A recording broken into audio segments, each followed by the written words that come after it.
Bantu donasi bosku, kita sudah ketinggalan jauh ini cerita Kelvin Hendranya.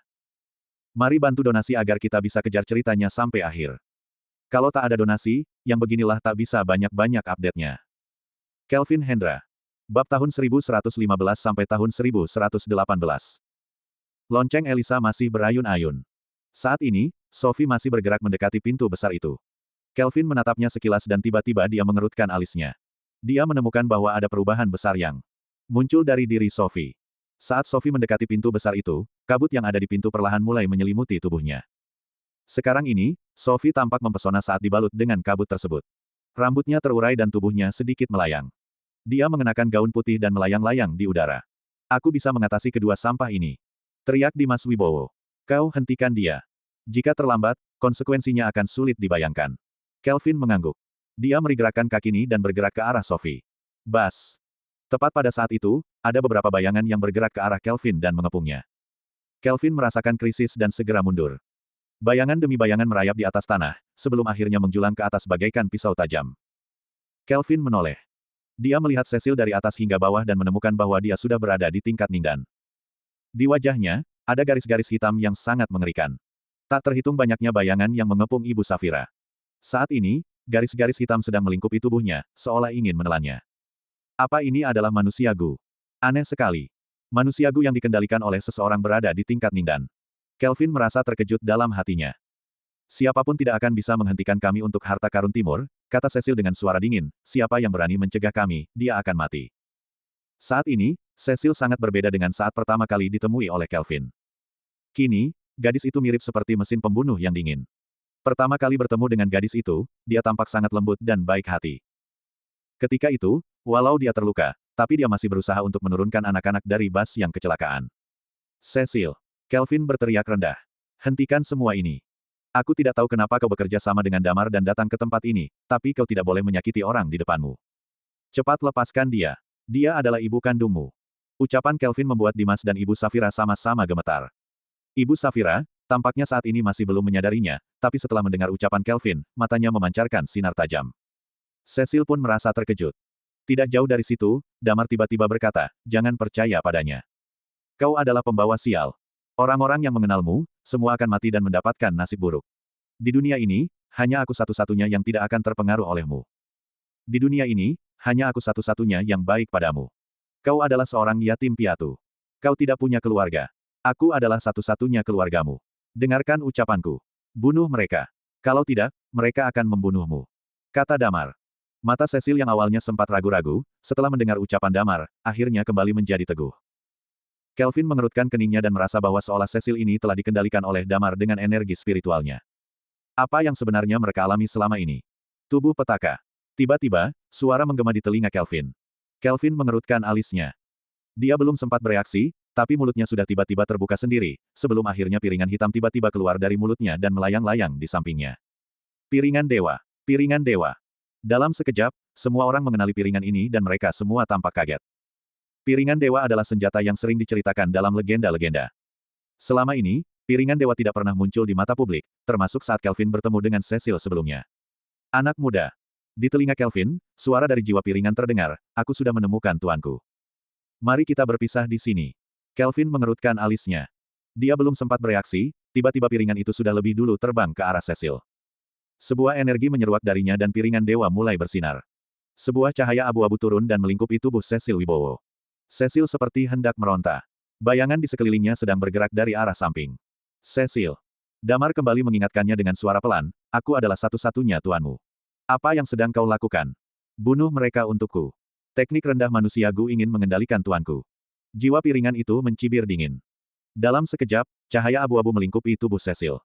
Bayangan-bayangan di sekelilingnya kembali masuk ke dalam tubuhnya. Ibu Safira terlepas dari belenggu bayangannya dan terjatuh dari udara. Kemudian, dia membuka mulutnya dan memuntahkan darah segar. Kelvin. Saat ini, Parlan yang sedang bertempur melawan Brandon berteriak pelan, cepat hentikan Sophie sebelum semuanya terlambat. Kelvin menatap ke arah Sophie. Pada saat ini, Sophie hanya berjarak sekitar 5 meter dari pintu besar itu. Kabut tak berujung sedang melingkupinya. Wajah Sophie, dari yang sebelumnya terlihat sedih dan lesu, kini berubah menjadi sangat dingin. Dan yang membuat Kelvin terkejut adalah aura di tubuh Sophie membuat jantungnya berdegup kencang. Sepertinya, Kabut yang merasuki tubuh Sophie telah membuat kemampuannya meningkat pesat. Kelvin tidak boleh ragu-ragu lagi. Seandainya harta karun timur benar-benar dibuka oleh Sophie, maka konsekuensinya akan sulit dibayangkan. Dia melesat dan terbang ke langit, lalu mendarat di depan pintu besar. Dia menatap Sophie dan berteriak rendah, berhenti. Minggir.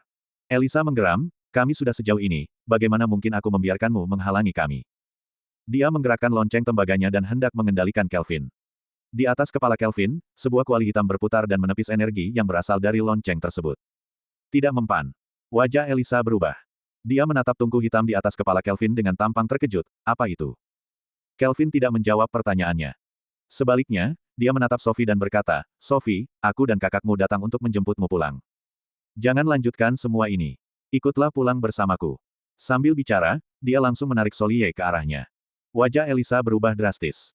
Saat ini, tidak ada seorang pun yang bisa menghentikan Kelvin. Tiba-tiba, Sophie membuka mulutnya dan suara dingin terdengar di telinga Kelvin, pergi. Kelvin belum sempat bereaksi, tiba-tiba Sophie sudah lebih dulu mengangkat kepalanya dan menamparnya. Kelvin sama sekali tidak siap menghadapi perubahan mendadak seperti ini. Namun, sebagai sosok di tingkat Ningdan, reaksinya sangat cepat. Dia juga mengulurkan tangan kanannya dan berusaha meraih tangan Sophie, sambil berkata, gadis kecil, jangan bercanda denganku. Kedua telapak tangan mereka berbenturan. Ketika itu, Kelvin tiba-tiba merasakan kekuatan besar yang datang dari tangan Sophie. Kelvin terkejut dalam hatinya. Dia tidak sempat mengelak dan Sophie langsung menangkap lengannya. Kemudian, gadis itu mengibaskannya ke samping dan membuatnya terhempas ke udara. Bagaimana mungkin? Kelvin merasa terkejut sekaligus pucat. Dia mengaktifkan energi spiritual dan memukul ke arah belakang, berusaha agar dia tidak terpental lebih jauh. Sementara itu, tubuh Sophie masih dikelilingi oleh kabut dan sorot matanya terlihat sangat dingin. Sayang sekali. Batin Kelvin dalam hatinya. Sementara di sisi samping, Elisa segera memanfaatkan peluang ini. Lonceng penangkap jiwa kembali mengeluarkan suara berdenting. Sophie dengan tenang memutar kepalanya dan meliriknya. Matanya terlihat sangat dingin dan membuat jiwa Elisa bergetar hebat. Sophie menatap pintu besar di depannya dengan sedikit sedih. Ini adalah takdirku. Dari satu kehidupan ke kehidupan lainnya, aku hanya bisa menjadi kuncimu. Gumam Sophie pada dirinya sendiri, aku rela memberikan semuanya untukmu. Kau juga telah menanggung banyak hal untukku. Buka, katanya sambil menggertakkan gigi. Mari pecahkan belenggu takdir ini. Sambil bicara, dia melangkah maju. Bas. Tepat pada saat itu, di atas kepala Kelvin, tungku hitam tiba-tiba berputar dan melesat dengan cepat. Dang. Tungku itu membesar dengan suara, dang, sebelum akhirnya jatuh di depan pintu. Di waktu yang sama, terdengar suara yang jernih dan penuh wibawa dari dalam tungku, takdirmu belum tiba. Sekarang ini, belum waktunya untuk membuka harta karun timur. Lydia, jangan bertindak sesuka hati. Sophie menatap tungku hitamnya.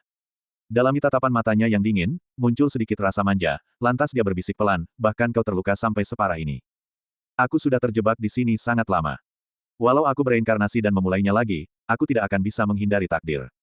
Aku sudah muak dengan perpisahan dalam hidup dan mati. Tungku penciptaan. Sophie berkata, jangan coba-coba menghentikanku. Tungku penciptaan. Mendengar ucapan Sophie, semua orang sontak menatap tungku hitam itu secara bersamaan. Tungku penciptaan. Elisa tampak terkejut sambil menatap tungkunya. Tungkunya hitam berwarna hitam legam dan dipenuhi dengan banyak bekas luka. Ketika itu, kembali terdengar suara dari dalam tungku. Itu berarti bahwa tungku ini memiliki jiwa senjata. Ditambah setelah Sophie menyebutkan hamanya, hampir semua orang mulai menyadari identitas tungku ini. Konon, dalam legenda, pernah ada 5 senjata dewa di bumi ini. Tungku penciptaan adalah salah satunya. Kelvin menjadi semakin bingung, tapi setelah memikirkannya dengan seksama, tungku ini memang sering menyelamatkannya. Padahal, ini adalah tungku yang dibelinya di kota Malaka dengan harga 8.888 di toko pinggir jalan. Dengan uang sekecil itu, ternyata dia membeli senjata dewa. Mata Parlan tampak bergerak-gerak, lantas dia bertanya, kenapa tadi jiwa tungku memanggil Sophie sebagai Lydia? Di kejauhan, mata Brandon tampak bahagia saat dia berkata, konon, legenda menyebutkan bahwa pernah ada 5 senjata dewa di dunia. 4 di antaranya sedang menjaga 4 harta karun dewa.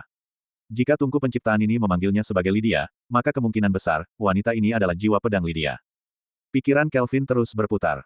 Jika menggabungkan semua informasinya, apa itu berarti bahwa Sophie adalah reinkarnasi jiwa senjata? Lantas, apa sebenarnya hubungan yang terjalin di antara dia dan Adrian? Tungku penciptaan, jangan halangi aku. Sophie kembali bicara dan kabut besar kembali muncul dari pintu kuno. Kelvin samar-samar melihat bahwa di atas pintu besar itu, di sana tertancap sebahu pedang. Sekilas setelah melihat pedangnya, seolah itu membuat jiwanya bergetar. Apa kau tahu? Jika kau benar-benar membuka harta karun timur ini, maka Semua yang pernah kita lakukan di masa lalu akan sia-sia. Suara penuh semangat kembali terdengar dari dalam tungku, kenapa kau masih keras kepala? Aku tidak peduli. Sophie menggertakkan giginya. Jangan halangi jalanku. Kalau tidak, aku akan menyingkirkanmu. Sorot mata Sophie terlihat dingin. Ya. Mendengar suara itu, dia menjadi sangat marah. Kemudian, tungku hitam melayang ke atas. Pada saat itu, Kelvin merasakan bahwa bola emas di dalam tubuhnya sedang berdenyut kuat. Entah berapa banyak energi yang mengalir darinya, tapi sekarang, energi itu sedang mengalir dan menuju pada tungku hitam tersebut. Anak muda, biarkan aku meminjam kekuatanmu sebentar. Suara itu terdengar dari dalam tungku. Dalam sekejap, Kelvin merasa seolah energi spiritualnya hampir terkuras habis. Tungku hitam berputar dengan cepat dan 6 inskripsinya mulai menyala terang. Inskripsi-inskripsi itu berwarna emas dan melingkupi seluruh permukaan tungku. Gambar gunung dan sungai di permukaan tungku mulai bersinar satu persatu. Setelah itu, suasana di sekitar mulai berubah. Mundur, mundur, mundur. Pada detik berikutnya, 3 suara terdengar dari dalam tungku. Suara pertama membuat tubuh Sophie gemetar dan mundur beberapa langkah. Kabut tebalnya juga sontak terurai dan kembali ke pintu besar. Suara kedua membuat Sophie mundur beberapa langkah lagi, hingga wajahnya tampak kebingungan. Suara ketiga membuat Sophie terduduk di tanah. Dia memandang sekeliling dengan bingung, lantas bergumam, "Di mana aku? Kembali. Aku telah menyegel memorimu." Di dalam tungku, suara penuh wibawa bergema, ketika takdirnya sudah tiba, kau akan bangun dengan sendirinya. Wosh! Kemudian, tungkunya kembali melayang di atas kepala Kelvin. Anak muda. Terdengar suara tungku di telinga Kelvin, cobalah untuk lebih banyak meracik pil dengan menggunakanku.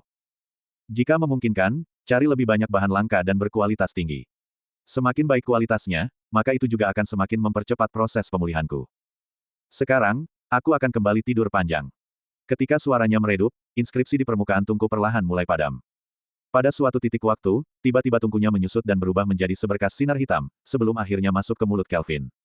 Suasana di sekitarnya menjadi hening. Parlan dan Brandon sampai lupa kalau mereka sedang bertarung. Keduanya tampak termenung menatap Kelvin. Tungku penciptaan. Tungku penciptaan telah mengakui Kelvin sebagai tuannya. Ini adalah salah satu senjata dewa yang pernah disebutkan oleh legenda. Elisa menatap Sophie di kejauhan dengan bingung. Di antara alisnya terlihat sedikit putus asa.